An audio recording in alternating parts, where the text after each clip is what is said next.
또 세정제 등 화학제품 사용이 잦은데도 안전성 표시는 따로 없어 소비자가 인지할 수 있도록 개선이 필요해 보입니다. KTV 김유영입니다. 아동수당 신청이 어제부터 시작됐는데요. 만 6세 미만 아동이 있는 가정이라면 모두 받을 수 있습니다. 박천영 기자입니다. 지난해 아동수당은 소득과 재산 상위 10% 가구를 제외하고 지급됐습니다. 이달부터 소득 상위 10% 가구를 포함한 모든 만 6세 미만 아동에게 수당이 지급되는데 그 신청이 시작됐습니다. 이에 따라 올해부터는 239만 명이 혜택을 받고 오는 9월부터는 만 7세까지 대상이 확대돼 277만 명이 수당을 받을 걸로 보입니다.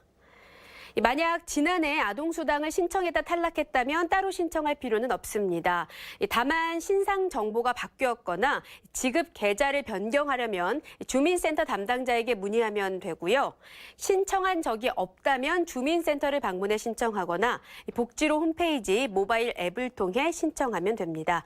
늦어도 3월 말일까지는 신청을 마쳐야 1, 2, 3월분을 받을 수 있으니까요. 잊지 마시기 바랍니다. 학교 일과 중 놀이 시간이 충분한지를 물었습니다.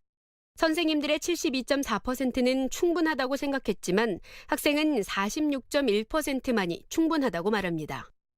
서울시 교육청은 공모를 거쳐 교육 과정을 탄력적으로 조정해 일과 시간 중 30분 이상을 놀이 시간으로 운영하는 더 놀자 학교를 선정했습니다. 선정된 11개 학교에는 놀이공간과 시설을 만들 수 있도록 각각 500만 원이 지원됩니다. 특히 어른이 짜준 프로그램 없이 스스로 시간을 보내면서 창의성과 협동성을 기를 수 있다는 게 서울시의 설명인데요. 부정적인 시각도 적지 않습니다. 학교는 공부하는 곳이라는 생각과 더불어 놀이 중 안전사고가 발생하거나 또 소외되는 학생에 대한 우려도 있는데요. 더 놀자 학교가 어떻게 운영되고 또 어떤 효과가 나타나는지 지켜봐야겠습니다. 지난해 가장 많이 검색된 단어는 무엇일까? 네이버 집계에 따르면 페미니스트인 걸로 나타났습니다. 페미니스트는 2017년 검색어 2위에서 지난해 1위로 한 계단 뛰어올랐습니다. 페미니스트란 페미니즘을 따르거나 주장하는 사람을 뜻하는데요. 지난해 우리 사회를 뜨겁게 달궜던 젠더 논란의 여파가 반영된 것으로 풀이됩니다. 그렇다면 가장 많이 검색된 신조어는 뭘까요? 1위는 셀럽, 2위는 친데레, 3위는 핵인싸가 차지했습니다. 이 단어들의 뜻 얼마나 알고 계신가요? 요즘 신조어를 모르면 대화가 안 될 정도로 많은 신조어가 있습니다. 신조어 독해가 필요하다는 우스갯소리도 있는데요. 얼마 전 개봉한 영화입니다. 일제강점기 우리말을 지키고자 노력한 이들의 이야기를 담고 있습니다. 말은 민족의 정신이요, 글은 민족의 생명입니다. 라는 대사가 이 영화에서 나오는데요. 그야말로 신조어가 넘쳐나는 요즘 우리말을 지키고자 노력했던 1940년대 그들에 대해 여러분은 어떻게 생각하십니까? KTV 박천영입니다.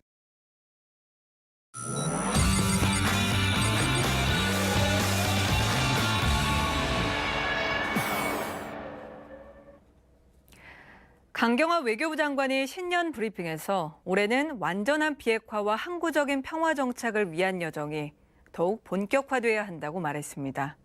주요 내용 들어보겠습니다. 2019년은 한반도 완전한 비핵화와 항구적인 평화 정착을 위한 여정이 더욱 본격화되는 한 해가 되어야겠습니다. 이를 위해 모든 외교력을 집중해 나가겠습니다. 북미 양측 공히 2차 북미 정상회담 개최에 대한 높은 의지를 확인하였습니다. 북미 간 접촉도 계속되고 있고 2차 북미 정상회담에 대한 기대감이 높아지고 있습니다. 이에 따라 북미 협상도 속도감 있게 재개될 것으로 전망됩니다. 이제 북미 협상이 이루어져서 한미가 조율해온 비핵화 전략을 바탕으로 본격적인 비핵화 논의가 진행될 것으로 기대합니다. 이를 통해서 2차 북미 정상회담과 김정은 위원장의 서울 답방이 이루어진다면 비핵화 및 남북관계 그리고 항구적인 평화 정착에 있어서 큰 진전이 이루어질 것으로 기대합니다. 이러한 우리 노력을 더욱 강화하기 위해서 한미 간 공조와 남북 간 협력은 물론 중국, 일본, 러시아 등 주변국과의 소통을 계속 강화해 나갈 것입니다. 국제사회가 우리 정부의 평화를 위한 노력을 전폭적으로 지지하고 성원하도록 계속 노력하겠습니다. 한반도 평화 프로세스를 이끌어 나감과 동시에 한반도를 넘어 더 큰 평화와 번영의 공동체를 지향하면서 주변국 외교를 수행해 나가고자 합니다. 미국과는 강력한 한미 동맹을 근간으로 주요 현안에 대한 긴밀한 소통과 물샘트 없는 공조를 지속할 것입니다. 올해 이루어질 것으로 기대하고 있는 시진핑 주석과 푸틴 대통령의 방한을 통해서도 중국과 러시아와의 관계도 강화해 나가고자 합니다.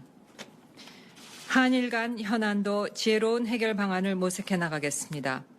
외교장관 회담 등 다양한 외교적 소통 기회를 통해서 양국 관계를 미래지향적으로 진전시켜 나가고자 합니다. 주변 사국과의 협력과 병행하여 작년에 이어 올해에도 신남방, 신북방 정책을 보다 내실 있게 추진할 계획입니다. 아세안, 인도 등과의 공동 번영을 실현하기 위한 노력을 지속하는 한편 북방으로 극동 시베리아, 중앙아시아 지역과의 협력을 강화하여서 미래 신성장 동력을 창출하는 데 기여하고자 합니다. 특히 올해 말 한국에서 개최 예정인 2019년 한-아세안 특별 정상회의를 통해서 신남방 정책의 실질적인 이행 성과를 국민 여러분들께 보여드릴 수 있을 것으로 기대합니다. 정부가 체육계 성폭력 근절 대책의 후속 조치 계획을 발표했습니다. 주요 내용 들어보시죠.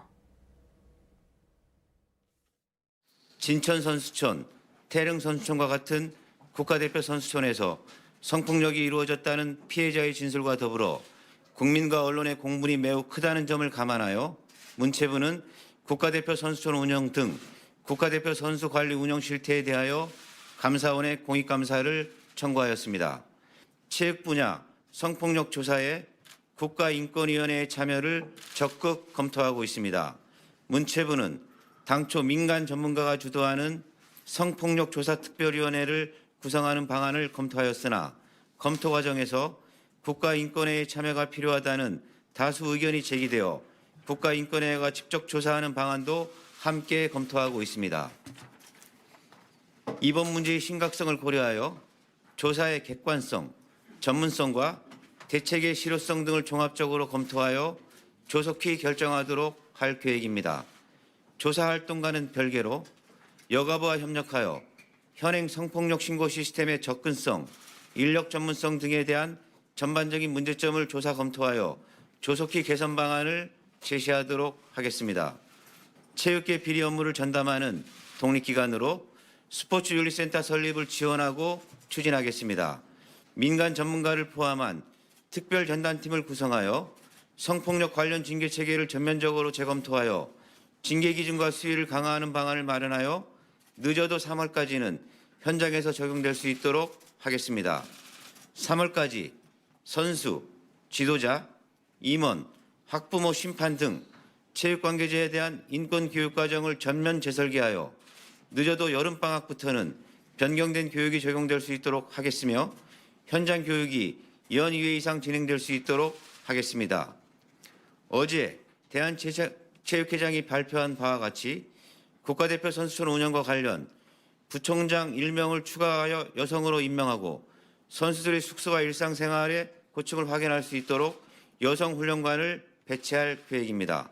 아울러 선수촌 내 인권상담센터를 늦어도 2월 중에 설치하고 인권관리관과 전담 인권상담사를 배치하여 선수생활 과정의 어려움을 현장에서 확인할 수 있도록 하겠습니다. KTV 뉴스중심 오늘 준비한 소식은 여기까지입니다. 유튜브 채널을 통해서도 많은 분들이 시청해 주셨는데요. 앞으로도 다양한 의견 부탁드립니다. 뉴스를 마칩니다. 여러분 고맙습니다.